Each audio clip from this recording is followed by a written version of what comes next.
Welcome back, everybody. Today, I'm going to teach you how to delete a Wix website. Whether you're cleaning up old projects or removing a site you no longer need, this process is straightforward, and I'll walk you through each step to make sure it's done correctly. First, open your browser and head over to the Wix website. Once you're there, log in to your Wix account using your credentials. After signing in, you'll land on your Wix dashboard, which is your central hub for managing all your sites and settings.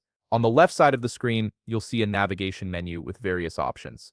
Look for the option labeled Site and Mobile App and click on it. This will trigger a drop-down menu to appear, giving you access to different site management features. From this drop-down selection, go ahead and click on Website. This step is important because it directs you specifically to the section where all your websites are stored and managed.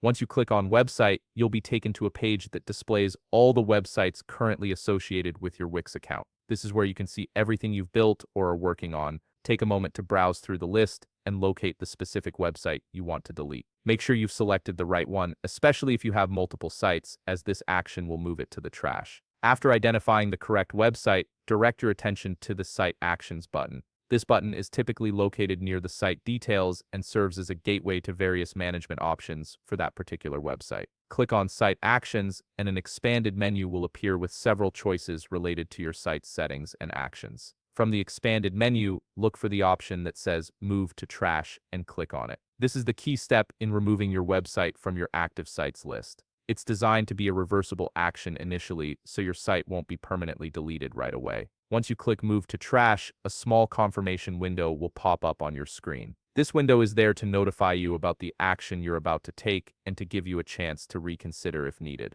It's a safety measure to prevent accidental deletions. Read through the notification carefully, and once you're certain that you want to proceed with deleting the website, click on Move to Trash again to confirm your decision. And that's it. Your Wix website has been successfully moved to the trash. Keep in mind that sites in the trash can typically be restored for a certain period before they're permanently deleted. So if you change your mind, you may still have time to recover it. If you found this video helpful, please leave a like, subscribe, and see you in the next video.